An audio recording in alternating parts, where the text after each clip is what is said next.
What if the reason you're not succeeding is because you're trying too hard to avoid failure? Most people think success and failure are opposites.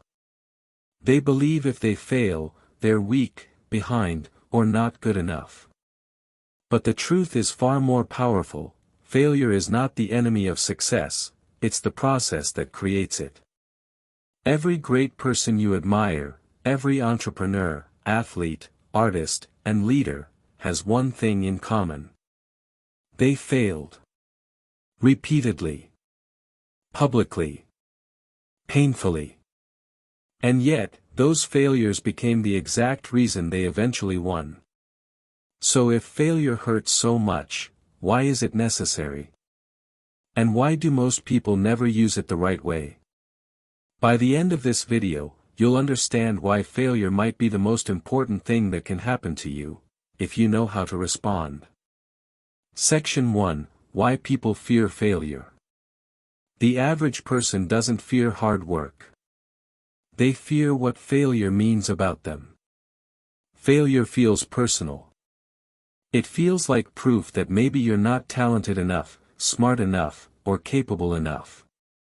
Psychologically, this is because many people attach their identity to outcomes. If they fail at something, they don't think, "I failed." They think, "I am a failure." And that single mental shift destroys growth. Because once failure becomes identity, people stop trying. They play small. They avoid risk. They stay in comfort zones. But greatness has never been built in comfort. The people who achieve extraordinary things are not the people who avoid failure, they are the people who stop taking failure personally. They understand that failure is an event, not an identity. It is feedback, not a final verdict. That mindset changes everything. Section 2: Failure reveals what success hides. Success can make you feel confident. But failure makes you aware. And awareness is where real growth begins. When you succeed, you often celebrate the result. But when you fail, you're forced to ask powerful questions. What went wrong? What did I miss? Where am I weak? What needs to change? Failure exposes flaws that success can hide. It reveals bad habits, poor decisions, weak discipline, unrealistic expectations, and emotional immaturity. In other words, failure gives you information. And information is power. That's why some of the most successful people in the world became great not because they were naturally gifted, but because they learned how to study their losses. They treated every setback like data. Every mistake became a lesson. Every rejection became direction. If you can learn from failure faster than others, you can grow faster than others. Section 3: Failure builds psychological strength. There is something success alone can never teach you: resilience. Resilience is built when life does not go your way, and you keep going anyway. Every time you fail and continue, your mind changes. You become harder to break. You become less emotional about setbacks. You stop panicking every time something goes wrong. You start trusting yourself more because you know you can survive disappointment. This is one of the hidden psychological advantages of failure. It trains emotional endurance. It teaches patience. It builds mental toughness. And in a world where most people quit too early, resilience becomes a superpower. The truth is, many people don't fail because they lack potential. They fail because they quit during the painful middle. They experience one setback and assume the dream is over.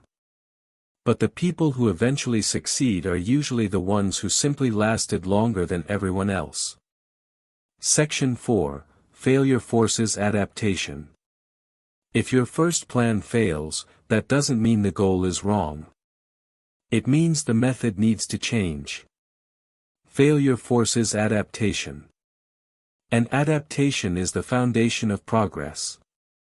Think about it, if everything worked on the first try, you'd never need to become smarter, sharper, or more creative. But when a strategy fails, you are forced to think differently. You become more resourceful. You start seeing blind spots. You begin adjusting instead of complaining. This is why failure often creates innovation. Some of the greatest breakthroughs in life, business, and personal growth happen only after repeated attempts don't work. Failure pushes you to evolve. It breaks rigid thinking. It destroys ego. It humbles you enough to improve.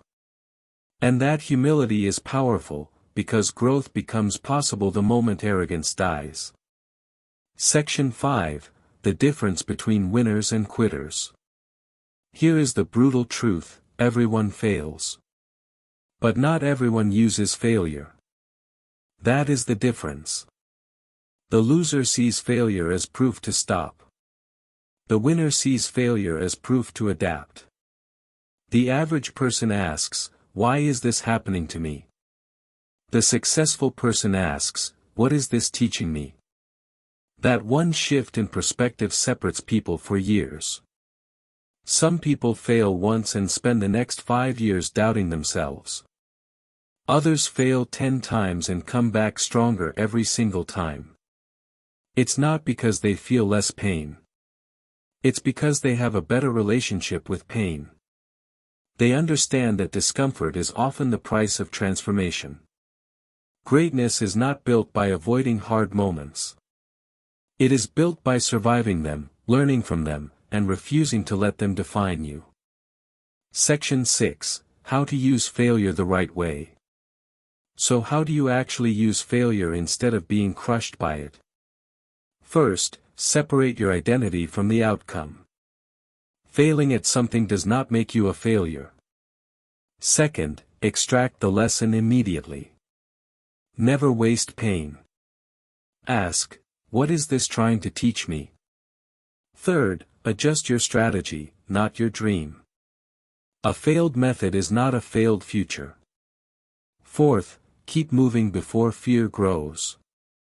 The longer you sit in failure without action, the more your mind turns it into self-doubt. And finally, normalize failure. If you're trying to do something meaningful, failure is not strange, it is expected. It is part of the cost. Once you accept that, failure loses its power to scare you. In the end, success does not belong to the most perfect person. It belongs to the person who can fail, learn, adapt, and continue. Failure is painful, yes. It can humble you, embarrass you, and test everything you believe about yourself. But it can also sharpen you. Strengthen you. Transform you. The people you admire are not great because life was easy for them. They are great because they refuse to let failure be the end of the story. So if you're failing right now, maybe you're not losing. Maybe you're being built. Maybe this is not the breakdown. Maybe this is the beginning. And the real question is not whether you will fail. The real question is, will you use it?